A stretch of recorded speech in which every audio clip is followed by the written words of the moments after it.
আমার চ্যানেলে তোমাদের সবাইকে স্বাগত জানিয়ে আমি দীপা চলে আসলাম তোমাদের সামনে নতুন একটা ব্লগের সাথে। আশা করছি তোমরা সবাই ভালো আছো আর আমিও বেশ ভালো আছি। দেখতেই পাচ্ছ সকালবেলা আর কি সবজি কাটছি, সকালে রান্নাবান্না করব। ডিমগুলো ভেজে নিয়েছি, এদিকে আজকে না একটু ডিমের ঝোল করছি, জানো তো। তো সেই জন্য আর কি, আর ওদিকে হচ্ছে ঝিঙেটা কেটে দিলাম, মা রান্না করবে। দেখো আজকে সকালের খাবারের মেনুতে ঝিঙে আলু দিয়ে পোস্ত হচ্ছে, ঝিঙে আলু পোস্ত, এই যে মা করেছে এটা। আর এই হচ্ছে ডিমের ঝোল। দেখো আমার জন্য আছে দই আর অর্পণের জন্য ভাত। সকালে খাওয়া দাওয়া কমপ্লিট করে ফেলেছি, এখন রান্নাবান্না হবে দুপুরের জন্য। তো এই যে মোচা আনা রয়েছে বাড়িতে। আসলে ওই যে কালকের ভ্লগে দেখলে না যে দুপুরবেলা আমি আর অর্পণ গেছিলাম, তখন গিয়ে কিছু সবজি বাজার করে নিয়ে এসেছিলাম। তো তার মধ্যে ছিল মোচা, সেই মোচাটা এখন কেটে নিচ্ছি দুপুরে রান্না করব বলে। আর মোচাটা না এই দেখো বাদাম দিয়ে রান্না করলে সুন্দর খেতে লাগছে। তো এখন যেদিনই রান্না করা হয় বাদাম দিয়ে করা হয়।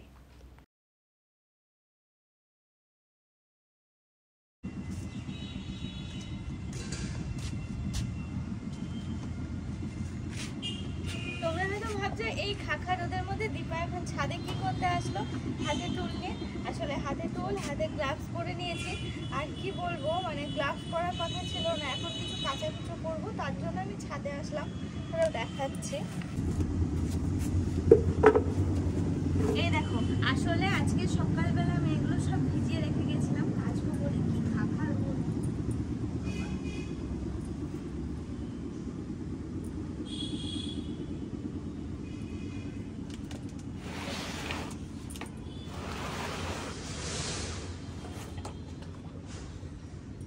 আগে যখন ওই মানে দোতলায় রান্নাঘরটায় যেটা রান্না করি সেখানে কাচাকুচি হতো, এখন তো আর ওখানে কাচাকুচি করি না, এখন ছাদেই করি বেশি কিছু হলে, না হলে বাথরুমে সেরে নিই।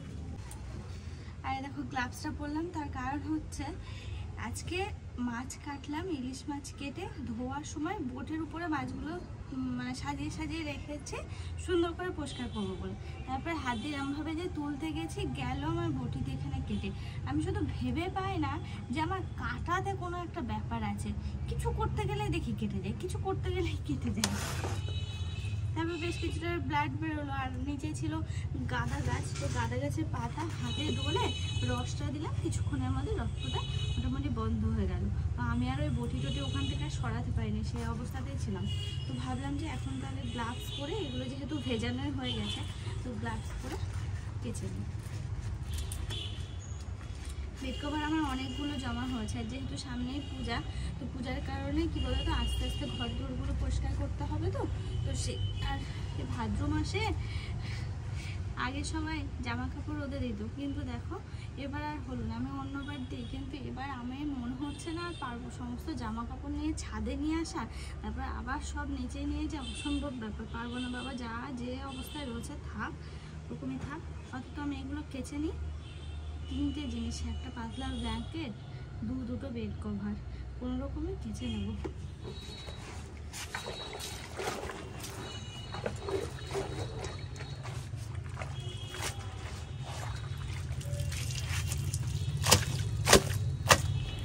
আগে না এসব কিছু নিয়ে অনেক ভাবতাম, এখন আর ভাবি না। এখন মনে হয় নিজের জিনিস নিজে করে নিয়েছে, ঠিক আছে, যত কষ্টই হোক না কেন করে নিয়ে আস্তে আস্তে হয়ে যাবে।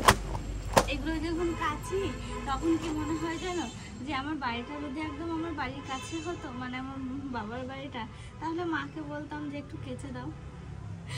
কারণ কি বলতো, উল্টো দিকে পড়েছি, জানি মায়েরও কষ্ট হতো, কিন্তু কি বলতো আমি না কাঁচা কুচো জিনিসটা না একদমই পারি না।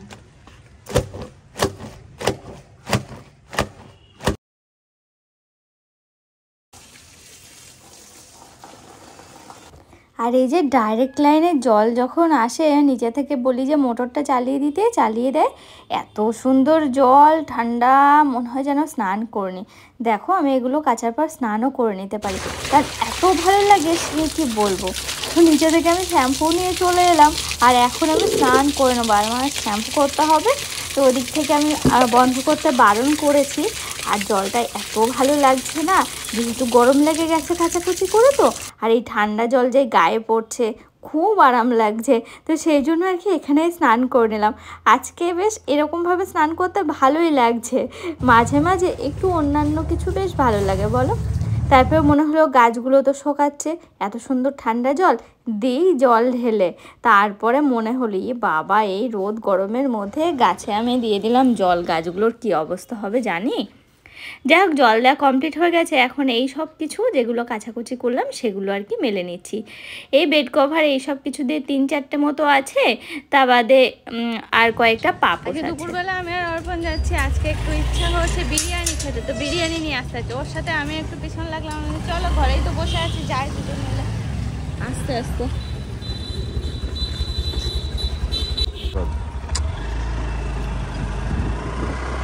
দেখো আমরা বিরিয়ানি নিতে এসে শশা দেখে মনে হলো কটা শশা নিয়ে নিই।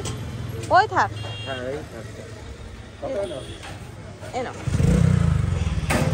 আমার কাছে 1 টাকা নিয়ে আসো। 200 টাকা দিলাম।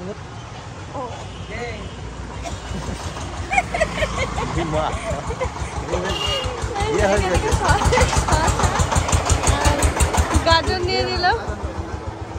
ও দেখো, শুধু শশা নিতে গিয়ে বিনস, ক্যাপসিকাম, গাজর সবকিছু নেওয়া হয়ে গেল। হচ্ছে ধনে পাতা নেই না? দেখো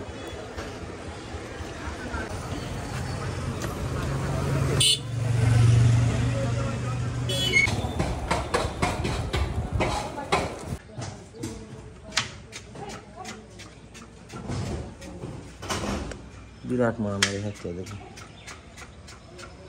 আমি না প্রথমে ওই যে স্যালাডের মতো কেটে নিয়েছিলাম সবকিছু বড় বড় করে, এখন আবার একটু কোচাচ্ছি, একটু ছোট ছোট করে কাটবো, কারণ এর মধ্যে একটু দই দেবো সেই জন্য।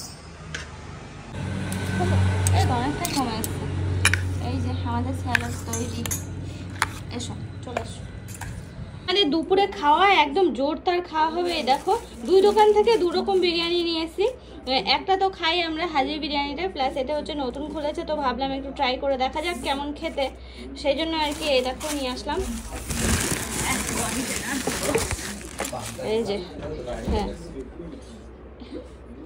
পুরো 1 কন্টেনার, আর ওইদিকে আরও 1 প্লেট আছে। প্লাস হচ্ছে আমাদের এই দেখো, এটা না হঠাৎ করে হয়ে গেল, এই খেয়ে পেট ভরে যাবে। এর থেকে মনে হয় খুব জোর 1/2 প্লেট খাওয়া হবে আমাদের।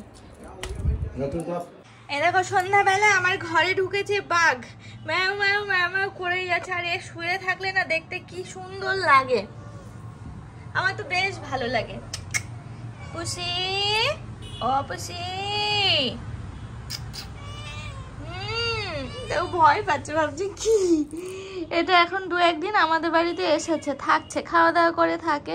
এ দেখো আজকে উপরে এসেছে, মাঝে একদিন এসেছিল, আবার এই যে আর কি হচ্ছে, কিচ্ছু নেই তোকে দেওয়ার মতো রে, তো ভাত ছাড়া কিছু খাসও না, কি দিই বলতো তোকে?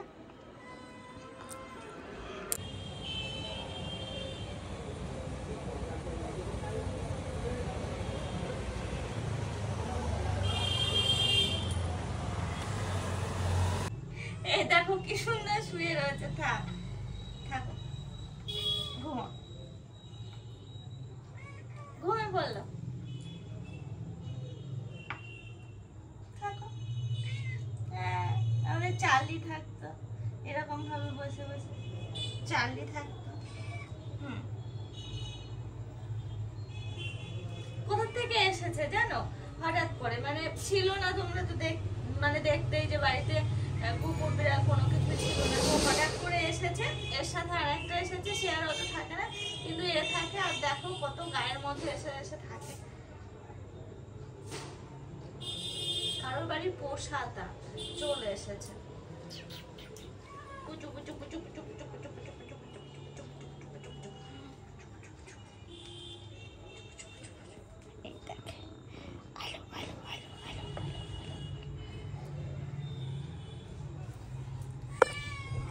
ও যাবে না, ওর ভাব ভালো না, কিন্তু উপরে তো খাবার জিনিস কিচ্ছু নেই ওকে দেওয়ার মতো, ও আবার ভাত আর মাছ ছাড়া কিচ্ছু খায় না। দেখেছো এর অবস্থা দেখো,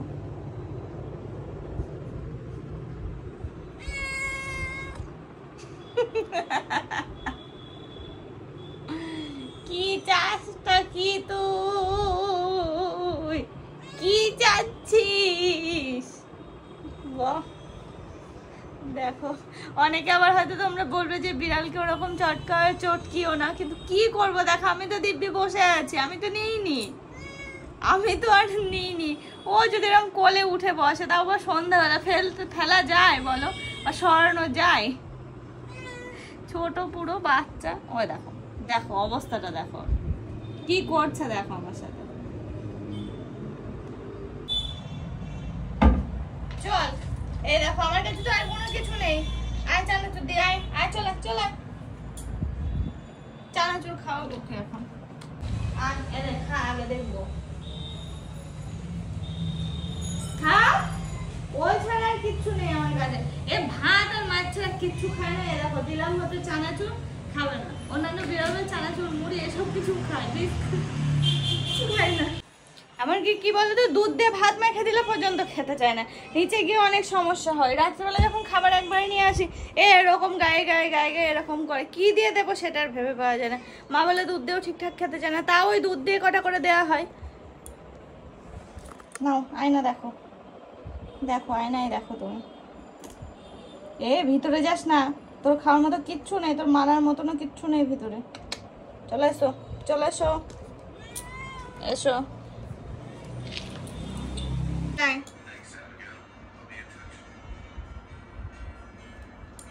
এ দেখো এতক্ষণ ওই সাইডে শুয়েছিল, আমি ভাবছি কি ব্যাপার বেরিয়ে গেছে নাকি, তারপরে গিয়ে দেখছি দিব্যি ঘুমাচ্ছে। দেখো এখন আমি এদিকে বসেছি, এসে ও মনে টের পেয়েছে, চলে এসছে কোলে, এখন আদর খেতে আসলো। ওরা আমি নাম দিলাম একটু আগে, কি বলো তো, গোল্ড গোল্ড গোল্ড। কই গোল্ড? বুঝবে না, বড় হয়ে গেছে না, এখন টাইম লাগবে বুঝতে। শোনো শোনো শোনো শোনো, গোল্ড তোমার নাম হচ্ছে গোল্ড, শুনলে তুমি? তুমি এই দেখো কথা বল, থাক ঘুমা, চোখ বন্ধ করে, মনে হচ্ছে ঘুমাচ্ছে দিব্যি। এই যে গোল্ড, তুমি বুঝেছো?